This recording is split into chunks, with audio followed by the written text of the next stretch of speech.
Hello and welcome. My name is Tamika Baugh-Allen, and I'm a master's level prepared nurse, and I am the CEO of a company called Nursing Network of America.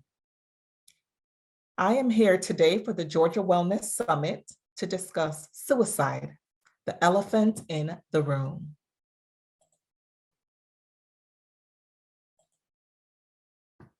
By the end of this presentation, it is my hope that learners will be able to identify suicide as a major health crisis in America.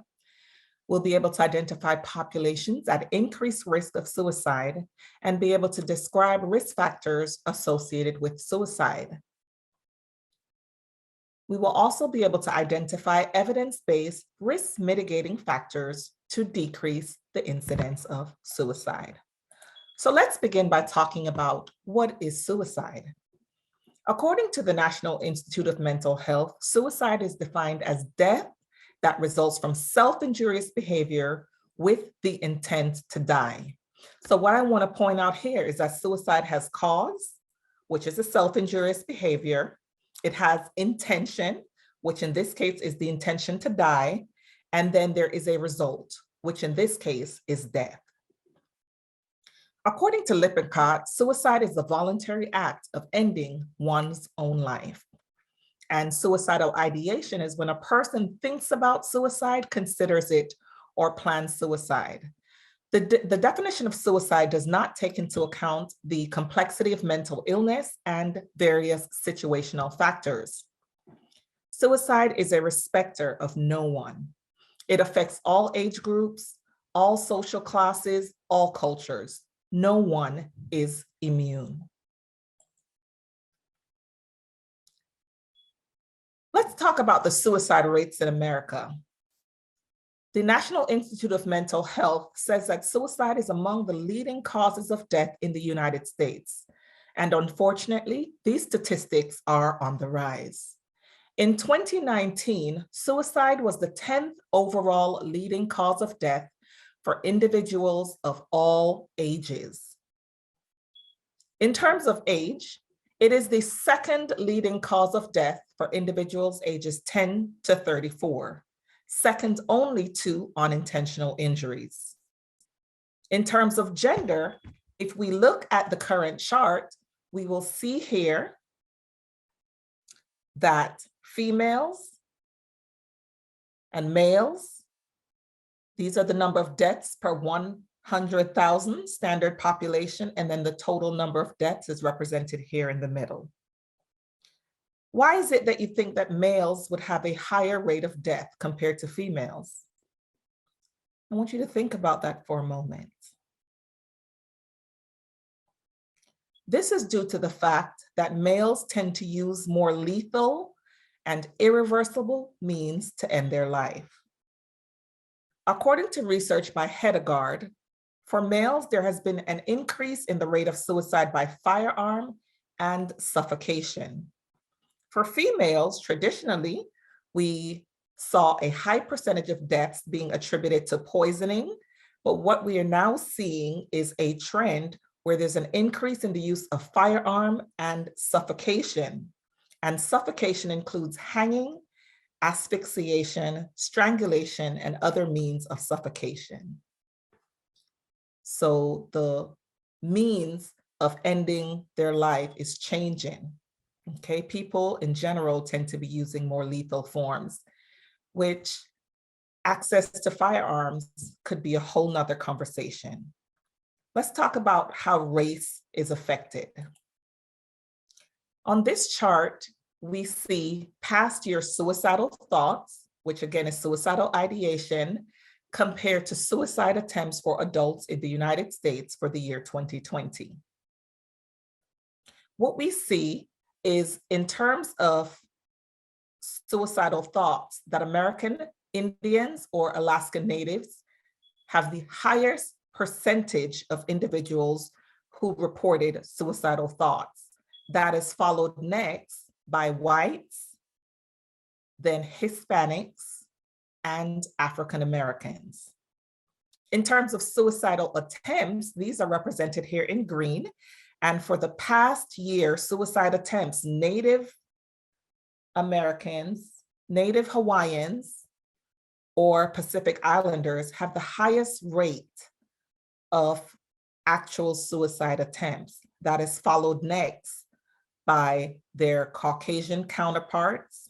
I'm sorry, no, that's followed next by Hispanics and Caucasians, a close third, and again, African Americans. So what are some risk factors? Suicide is a complex issue, and there may be multiple contributing factors. These may include mental illness, which is defined as an alteration in thought, mood, or behavior, or as we see depicted in this image, bullying has become a huge issue in our school systems and can result in suicide. Individuals suffering from mental illness need to know that they are not alone. According to the National Alliance on Mental Illness, 1 in 5 US adults experience mental illness each year. 1 in 20 adults experience serious mental illness each year. 1 in 6 youths ages 6 through 17 experience a mental health disorder each year. And 50% of all lifetime mental illness begins by age 14, and 75% occurs by age 24. So just keep those statistics in mind. Again, what are some other risk factors? Mood disorders such as depression are associated with the risk of suicide, alcohol and substance abuse, personality disorders, auditory or command hallucinations, telling someone to do something to hurt themselves. Those voices seem real to those individuals. Okay, so we have to have that conversation where they're comfortable telling you that they're hearing something that you cannot hear. A family history of suicide, previous suicide attempt, history of child maltreatment, feelings of hopelessness, cultural or religious beliefs where it is believed that it is noble to die in an effort to resolve personal conflict. Individuals may feel isolated. They may have experienced a significant loss, whether it be a loss of their work, their relationships in terms of their lifelong partner or spouse, children. There may be financial loss as well as social loss. And in our lifetime, we have seen a pandemic, the first that this generation has experienced. And we can definitely see those effects and know that there are more to come from the trauma and loss associated with the COVID-19 virus. Physical illness can also be a risk factor. I already mentioned access to lethal means, such as guns, barriers to receiving mental health treatment, as well as the stigma associated with mental illness. All of these risk factors play a role and increase the risk of suicide. On this next slide, I want to share with you a video. These 4 individuals are having a conversation with their loved ones who have been successful in completing suicide. And the video is entitled, "What I Wish I Could Tell You."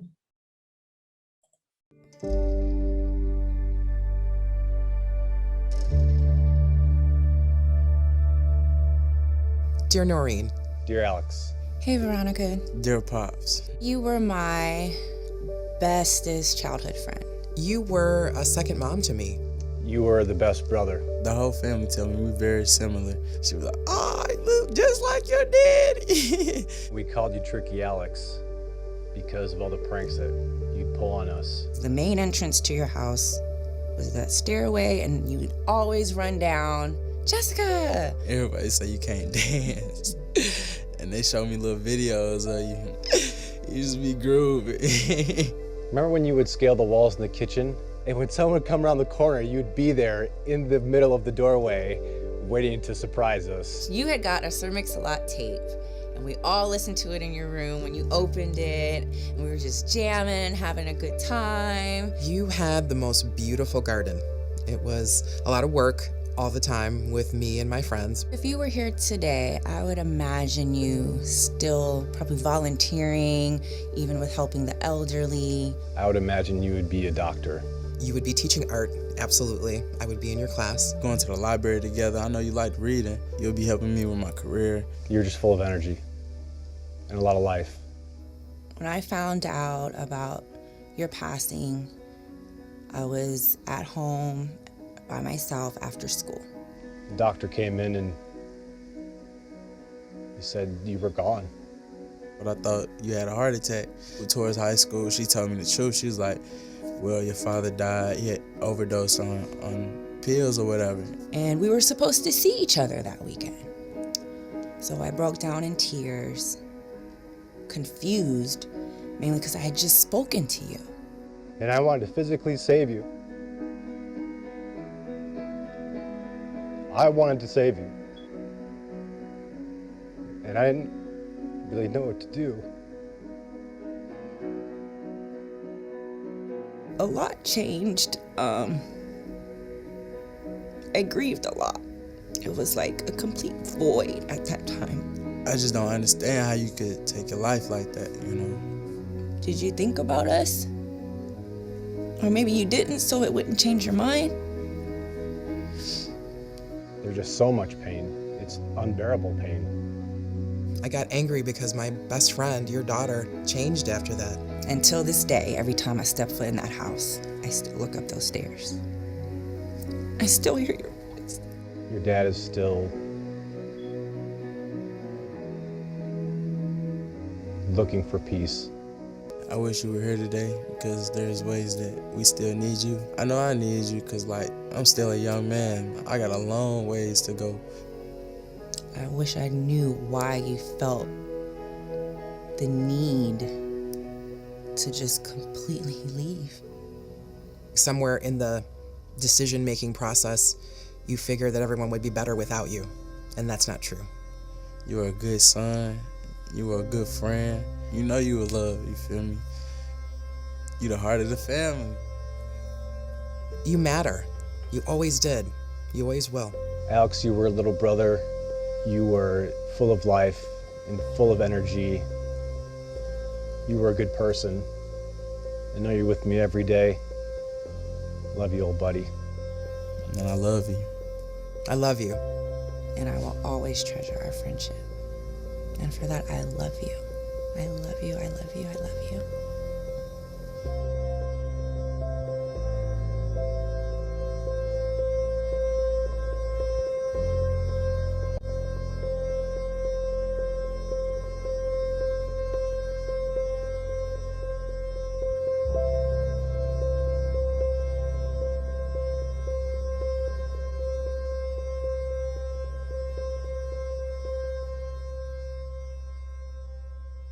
Thank you so much for directing your attention to that video. So what I want to point out here is that when someone commits suicide, they are not the only one that's affected. The people, the friends, the family, the loved ones, the colleagues that they leave behind are all affected by someone's decision to end their own life. So my question to my fellow colleagues is, what can we do as healthcare providers to help in this national crisis? We have to lend an ear. And I want to use that acronym EAR to help you remember that first, you must educate. We must stop the stigma associated with mental health in general. A, for assess. Please use evidence-based assessment tools to find out from your patients how they're doing, to find out from, if you're not a mental health professional, how are they doing? Ask those uncomfortable questions. Have you thought about hurting yourself or someone else for that matter? Do you have a plan? Do you have the means to carry out that plan? There are assessment tools such as the Columbia Suicide Severity Rating Scale and the Patient Health Questionnaire 9, which is a tool that screens for depression, as well as the CAGE questionnaire, which screens for alcohol and substance abuse. I want to talk a little bit more about each of those for just a moment. The CSSRS is a questionnaire that's used for suicide assessment. It is available in 103 languages, so it is very accessible. And even if you don't speak the same language, it is available in a language that the individual you're interacting with would most likely be able to speak one of those 103 languages. The risk assessment version is a 3-page document, and the initial page focuses on a checklist of all the risk and protective factors that may apply in that scenario. This page is designed to be completed by the client or the caller. The next 2 pages make up the formal assessment.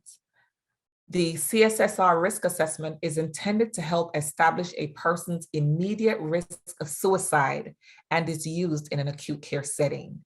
The same way that if somebody walked into the emergency room clutching their chest because they're having a heart attack or not being able to speak because they're having a stroke, the CSSRS should be treated with the same intensity. This person has a mental health acute crisis and it needs to be treated with that same intensity. I mentioned the CAGE questionnaire as well. The CAGE questionnaire is used to screen for substance abuse. So what does the acronym CAGE stands for? The C, have you ever felt you should cut down on drinking or drug use? The A stands for, have people annoyed you by criticizing your drinking or drug use? The G, have you ever felt guilty about your drinking or drug use?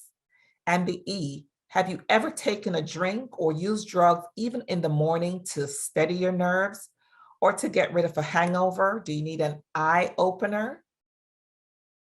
These are just some of the tools that are available to be used to help screen and identify someone that is at increased risk for suicide. What can we do? We can refer them to the suicide hotline, refer them to the NAMI helpline. They can text NAMI at 741-741. They can call 988. That is a national code that has been designated by Congress in 2020. Okay, and that is a first step towards transforming crisis care in America. We know when there's a medical emergency, call 911. When there's a mental health emergency, let's normalize calling 988. There's also the SAMHSA helpline, and then there are specific resources available for our veterans who have so dutifully served our country as well. So in conclusion, what do I want you to take away? I need you to understand and be charged with making a difference. I want you to be charged with acknowledging that suicide is in fact a national health crisis, and it is our duty to assess for mental health illness with the same vigor that we assess chronic medical conditions such as hypertension or diabetes. We have to become politically involved to ensure that individuals have access to care. We must educate everyone that we encounter. We must offer words of encouragement to patients and their families. Tell them that their diagnosis does not define them. We don't walk around saying, oh, that hypertensive patient. No, we say that patient with hypertension. Well, it should be the same for mental illness. We should not let the diagnosis define the person. We don't walk around talking about that schizophrenic patient or that bipolar patient. No, they're a patient first, and they simply have a mental health diagnosis of schizophrenia or bipolar disorder or depression or whatever the case may be. Be part of the solution and help stop the stigma associated with mental health. Literally, someone's life depends on it. Thank you so much. Here are my references. I appreciate your attention.